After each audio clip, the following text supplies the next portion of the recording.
This is the lecturette for sections 14.3 and 14.4, which deals with rate laws and concentration changes over time for reactions as part of our kinetics study.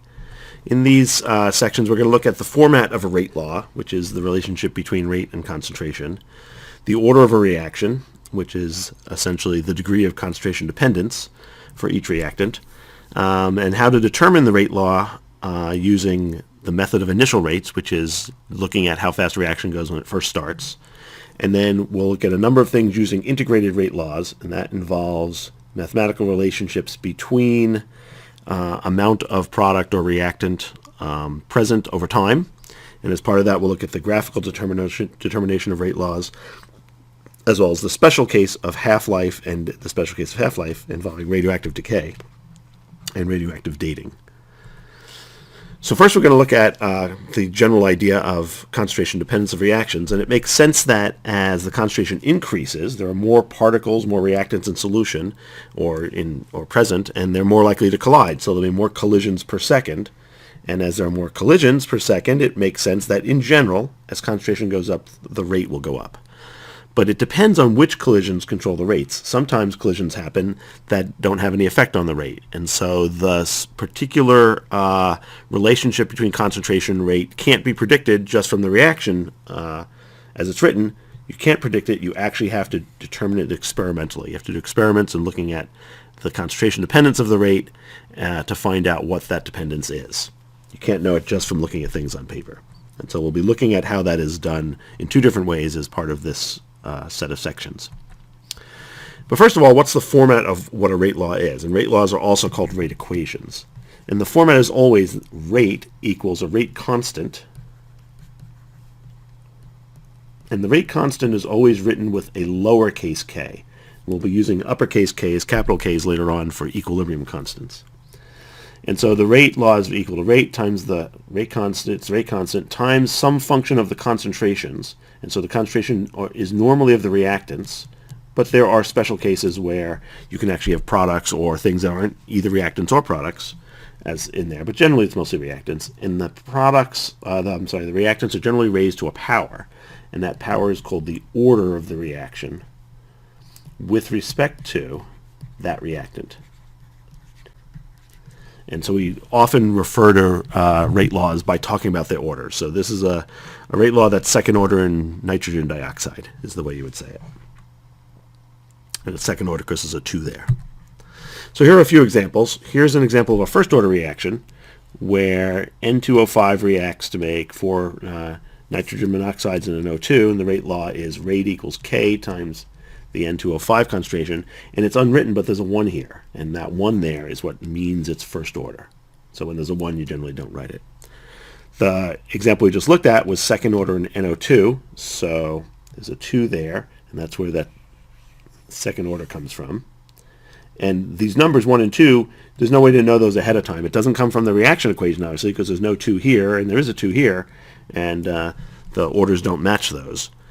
And here's a case where the bottom reaction, where carbon monoxide and nitrogen dioxide react, and the rate's proportional to each of those to the first power. And so we say that it's first order in carbon monoxide. It's also first order in NO2. And it's second order overall. The overall order is the sum of the other orders. So it's first order in one, first order in the other, so it's second order overall. Here's another example. Here's an example for a reaction which has the rate law K equals CO2 squared times the H plus concentration. So it's second order with respect to the carbon dioxide concentration, and it's first order with respect to the H plus concentration. So therefore, it's third order overall. And the third comes from first order plus second order. Okay, so all the rate laws we've looked at so far, we just showed them to you. We didn't say where they came from. Now we're going to talk about where they come from. There's 2 methods for determining rate laws. One is the method of initial rates, and the other one's the graphical method. We'll look at the graphical method in a little bit. But for now, measuring rates at the very beginning of a reaction is the method of initial rate. So you measure the rate of the reaction right at the start. And the idea, the reason you do that is that's when you know all the concentrations. Remember, square brackets means reactants or products in moles per liter. So right at the very beginning of the reaction, you know the reactants concentrations, you know the product concentrations, you know everything right away. And so it's a way of knowing the concentrations because nothing's happened yet and concentrations haven't changed right at the beginning. And then what you do is you vary the starting concentrations of each reactant. And you see what happens to the initial rates as a function of those initial concentrations. And what we'll see is the way this is done is you isolate variables. If you have multiple reactants, what you do is you vary only one reactant concentration at a time and keep everything else constant. Keep the other concentrations time and also keep the temperature constant because temperature will affect the reaction rate as well. And so if you double the concentration of one reactant and leave the other ones constant, which is the important part, if the rate does not change, then the reaction is zero order with respect to that reactant. If the rate doubles when you double the concentration, then it's first order. If the rate quadruples when you double the concentration, then it's second order. And so most times when people do these kinds of studies, they double the concentration, see which of these happens, and that tells you what the order is with respect to that particular reactant. If you don't exactly double the concentrations, you do something else like triple the concentration or multiply it by 1.6 or whatever, the general rule is this. That is, the ratio of the rates for the two trials will equal the ratio of the concentrations raised to the power of the order, which means it's that there. And so you can solve for n if you do that. Generally use logs when you take the log of both sides when you're doing that. Okay, so let's look at an example. Here's an example where we have this compound is isomerizing, meaning it's changing its shape to make that compound. And we want to find out what the rate law is. And so we don't know it's first order or second order. We do presume that the rate law will be of the form rate equals K times the reactant concentration, which is this here, raised to some power, where X is the order. And the idea is what you do is you find the order first, and then after you find the order, you find the numerical value for K. And so when we find the order, what we do is we look at the two experiments where we doubled the concentration. And what we want to do is we want to see what happens to the rate. And the rate we expect to either not change, double, or quadruple. And we see that actually goes up by 4. It's slightly more than that just because of rounding errors, but the rate quadrupled. Rate quadrupled when the concentration doubled. Therefore, it's second order. So we can now write our rate law. Rate equals K times the concentration of our reactants, NH4 NCO squared. So we know that too because of the rate quadrupling when we double the reactant. And now we solve for K. K is going to equal, and what you do is you take any one of these experiments. Doesn't matter which one you use. So I'm going to erase these. We'll take the top one, but it'll work just as well as the bottom one. You take that, you know the rate, you know the concentration, you just plug them in. So in this case, the rate is going to, so that's going to equal the rate of the concentration of the NH4 NCO squared. So the rate is going to be 2.2 times 10 to the minus 4 moles per liter minute. That is going to be the rate. And then we're going to divide that by the concentration squared, which is 0.14 moles per liter squared. And when you do that, you come up with 0.011. And our units for this will be molarity to the minus 1 and minutes to the minus 1. And you can see that by looking at that's molarity there, that's minutes there, that's molarity there, squared. Okay, now let's look at an example that's more common, an example that has more than one reactant. In this case, we have two reactants. When you have two reactants, what you have to do is you have to do a series of reactions where each of these is a different reaction. It's the same chemical system. Let's say a different experiment. And so what you do is you do the reaction, you measure the initial rate at these concentrations, and then, so you measure that, and then you clean up all your glassware, start all over again. You keep the NO concentration the same, and you double the concentration of the oxygen, and see now what happens to the rate. Write that down, redo that, clean up everything, start over again, and you basically do the reaction a bunch of times. And when you do that, you plan ahead, and you do it, and as you're doing it, you double one reactant while changing the other ones, while not changing the other ones. And so to analyze the experimental information, what we have to do is we have to find a reaction where NO doubles and O2 doesn't double, and see what happens to the reaction. So for looking at the rate with respect to nitrogen monoxide, you have to find two cases where the NO doubles, but the O2 doesn't change. And those two cases here will be between runs 2 and runs 4, because the NO concentration doubles and the O2 concentration doesn't change. And what we see is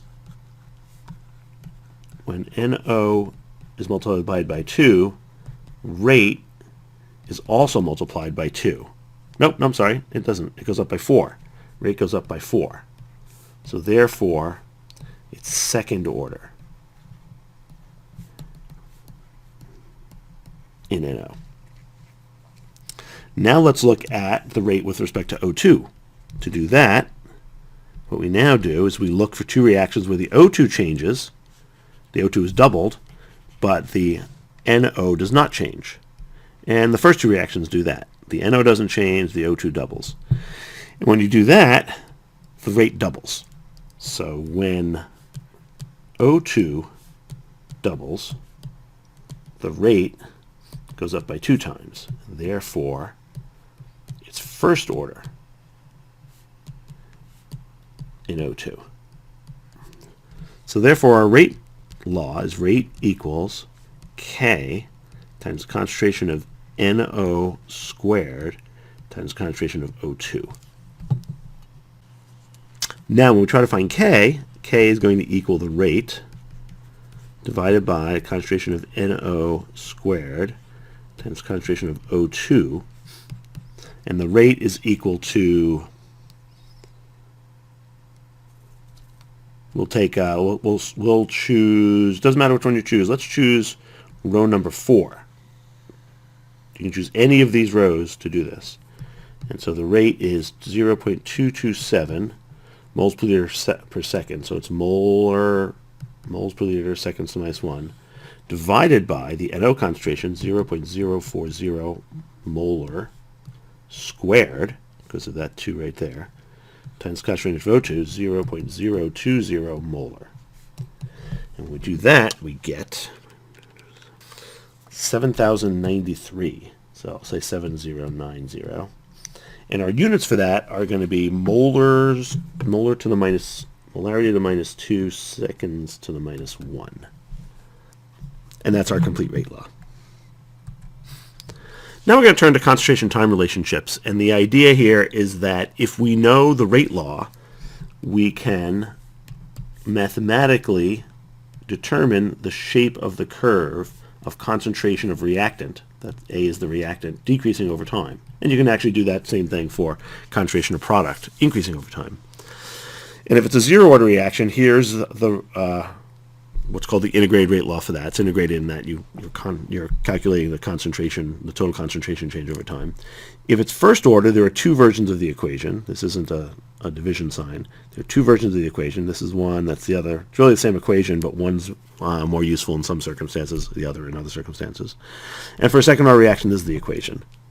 We can also rearrange those equations into formats that represent a straight line. And so for the zero order reaction, it's the concentration of reactant after some amount of time is equal to minus the rate constant times the time that's gone by plus the initial concentration of A sub 0. So the initial concentration of A sub 0 equals the initial concentration of the reactant. And the A sub T represents the concentration of the reactant after some amount of time's gone by T is that amount of time and K is the rate constant. Second order reaction, 1 over the concentration after so much time is equal to 1 over the initial concentration plus the rate constant times the time. And we have straight line versions of the first and second order ones as well. And so we can now turn, because we have these straight line versions of our equations, we can now turn to the graphical method for determining rate laws. And the idea is that the zero order, first order, and second order reactions will give different straight line plots. A zero order reaction will give a straight line plot if the concentration of A is plotted against time. The first order reaction will give a straight line plot if the natural log of the concentration of our reactant is plotted versus time. And finally, the second order reactions will give a linear plot, if 1 over the concentration at any particular time is plotted against time. And so the idea is what you do is you make those 3 plots. You collect the concentration, you do your reaction, you collect a set of data where so much time has gone by and what happened to the concentration as you do that. You then make 3 plots, one of concentration versus time, one of the natural log of concentration versus time, and one of 1 over the concentration versus time. And one of these will be linear, and that tells you the reaction order. If this one's linear, it's zero order. If this one's linear, it's first order. And if this one's linear, it's second order. For the one that's linear, the slope of that plot, its absolute value, is equal to the rate constant. So the idea here is this. What you do is, if you have a reaction here with hydrogen peroxide decomposing, you let time go by, and this is time. Oh, this is time here. And you measure the concentration over that amount of time. And the idea is you make 3 plots. You make a plot of concentration versus time, natural log concentration versus time, 1 over concentration versus time. And notice this one's a curve, that one's a curve, this one's a straight line, therefore it's first order. That won't always be the case. Sometimes this one will be a straight line, in which case it's zero order. Sometimes this one will be a straight line, in which case it's second order. So the one that's a straight line then tells you what the which one's the what the order is. Then you do an analysis of your line. In this case, it's called a least squares analysis, or if you're using Excel, it's called the trend line. And you get the slope of that line. And the absolute value of the slope of that line is the rate constant. So for this reaction, K equals 0.00106. That's the rate constant K. And it'll be in units of minutes to -1 because our time here is in minutes. Now we're going to look at using concentration time equations mathematically. And the general idea is that what happens is we have these 3 different equations. And so you have to know the order of the reaction first, which we've done. If you know the order of the reaction, then basically there are 4 variables. There's A sub t, A sub 0, K, and T. And the idea is you'll know 3 and find the 4th. What we're really doing here is we're really mathematically analyzing the concentration time curve, and the idea is where you are at 2 points on this thing depends on K and T and the initial amount you had there. And so what we're doing is we're essentially doing calculations to say what will you be if you're right here and what would you be if you're right here, and how does that depend. So let's look at an example of this. So in this case, we're told that the reaction of N2O is second order in N2O and has a rate constant of 1.1 times 10 to the minus 3. And an experiment is performed where the initial concentration is 0.108, and it asks what will the concentration be after 1,250 seconds. So the first thing is you have to identify what the right equation to use is, and we have it here. But where it came from was our chart here, that it's for a second order reaction, which we're told that's the equation to use. If it was a first order reaction, we'd be using that equation there. The next thing is to figure out what variables you know, which ones you don't know. So it says K is 1.10 times 10 to the minus 3 moles to the minus 1 seconds to the minus 1. So you know K. The time, it tells you how much time you're worried about, 1,250 seconds, so you know that.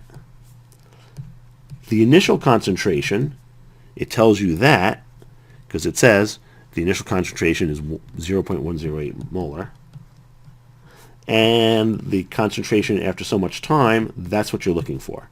And because the question is saying what is the concentration after so much time. So basically what we're doing is we're plugging these in, 1 over A sub t, or we don't need the A there because we know what the thing is.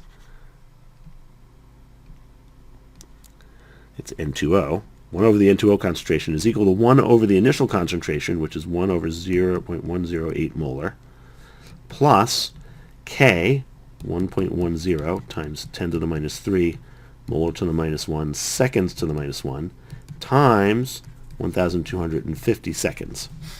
And so basically you do algebra for that, and you find your final N2O concentration at 1,250 seconds to be 0.0940 molar. So again, the big picture is, you know the order, therefore you know which equation to use.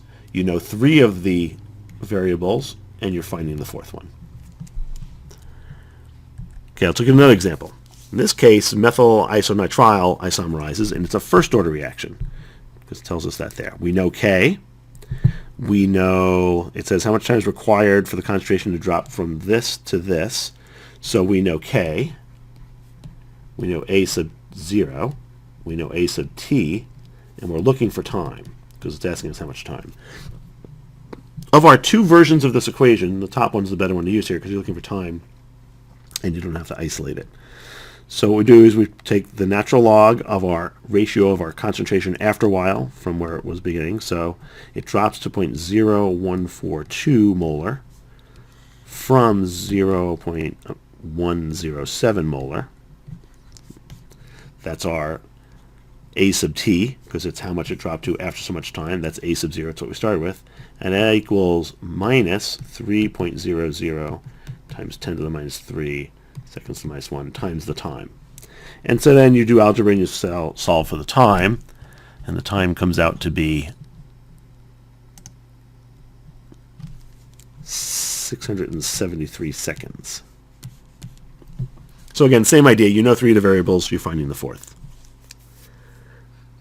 Here's a slightly more complicated example. It's the same example, except now we're asked how much time is required for 90% of the isonitrile to react. And in this case, we don't know either A sub t or A sub 0. But what we do know is we know that the ratio of A sub t over A sub 0 must equal 0.100. The reason we know that is that 90% has reacted, so you have 10% left. And that ratio really is the fraction remaining. So therefore, the ln of 0.1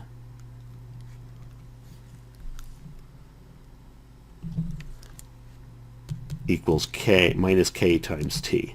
And so we use the same k we used before, and if we do that out, come out to 768 seconds.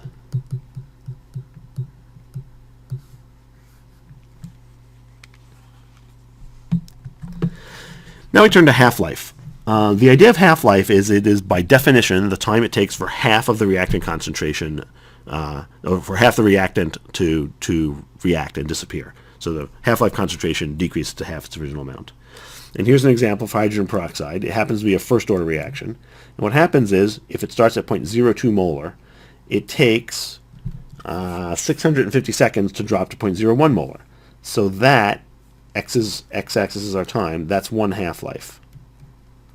Now, starting at 0.01 molar, it's like we're starting anew. In order for it to drop to half of its value, from 0.01 to 0.005, it takes another 650 seconds, so that's another half-life. Then, to drop from 0.005 to half of it, it's like starting anew, 0.0025, that takes another 650 seconds. So each time you drop in half, it takes another half-life's worth of time. And so the number of half-life passed relates to the fraction remaining. So it's a half, a quarter, an eighth, a 16th, etc. Here are the equations for half-life related to our rate laws. And it turns out that for first-order reactions, the half-life is independent of concentration. It only depends on K. So T1/2 is equal to 0.693 over the rate constant. It makes sense that the rate constant and the half-life are related, and they always are. But what happens is there's no relationship to the concentration. There is a concentration dependence for the half-life of either zero-order or second-order reactions, and because of that, their half-life is a relatively unimportant concept for use in those reactions because it changes as the reaction changes. So the first half-life is not the same as the second half-life. So it takes longer or shorter time for things to go away. So because of that, what happens is we tend to use half-life for first-order reactions a lot. We don't use it very much for second or zero-order reactions. One of the main places we use half-life is radioactive decay, because all radioactive decay processes happen by first-order reactions. And instead of using concentrations, because most radioactive species are not in solution, they're just there, we use just amounts used. So the amount used can be moles, atoms, grams. And the idea is that the fraction remaining is what matters.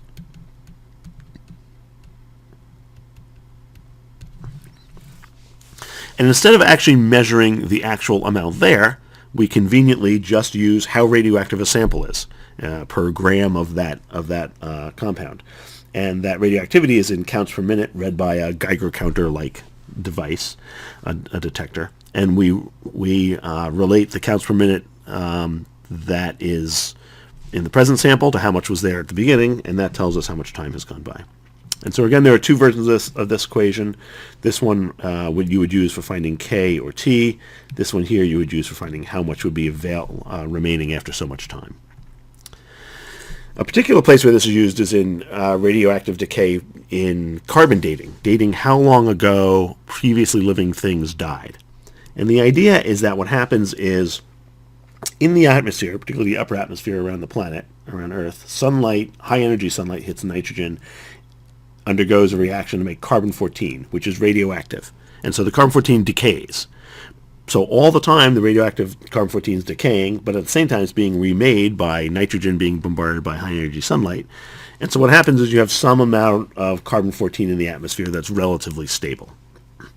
That fraction of carbon-14 gets ingested in living things, mainly through photosynthesis. Carbon dioxide in the atmosphere is absorbed by plants, turned into carbohydrates, and other organic species, and that's incorporated into plants directly and then into animals when the animals eat those plants. And so while something is alive, either a plant or an animal, its ratio of carbon-14, its percent of carbon-14 as a percentage of all the carbon it has, stays relatively constant because it's in flux with the amount that's in, it's exchanging readily with the amount that's in the atmosphere. But once it dies, once something dies, as soon as that happens, it stops eating. And when it stops eating, it stops bringing in new carbon-14. And from that point on, the carbon-14 decays by a first-order reaction. And so what we can do is, if we know the fraction of carbon-14 here at the start, which we do know because it's the same as what's in the atmosphere, and we measure the fraction of carbon-14 now, we can then use those two values to determine the time, because we know the rate constant K. So the half-life for carbon-14 is 5,730 years. And let's look at an example where we find an artifact, and it has a radioactivity, a carbon-14 radioactivity of 8.6 counts per minute, and living material has a radioactivity of 12.3 counts per minute. So counts per minute is here, time is here. The 12.3 is for living things, and that will stay constant as long as something's alive. As soon as it dies, it drops off, and we're talking about, we have something that's down here around 8.6, and we're looking for that amount of time. And so we're looking for time, so let's use this version of the equation. And so we use the natural log of the amount that's present now over the amount that was present initially, and that's proportional to the radioactivity. So that's 8.6 counts per minute over 12.3 counts per minute. That equals minus K times the time. We need to determine K. K is equal to 0.693 over the half-life, 5,730 years. So the K is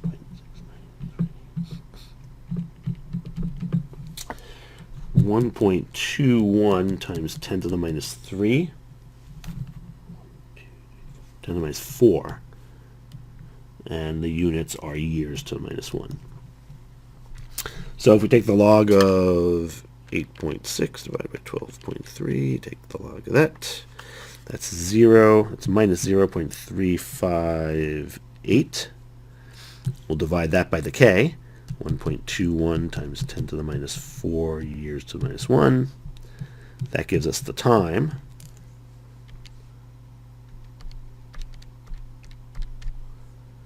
That comes out to 2,960 years.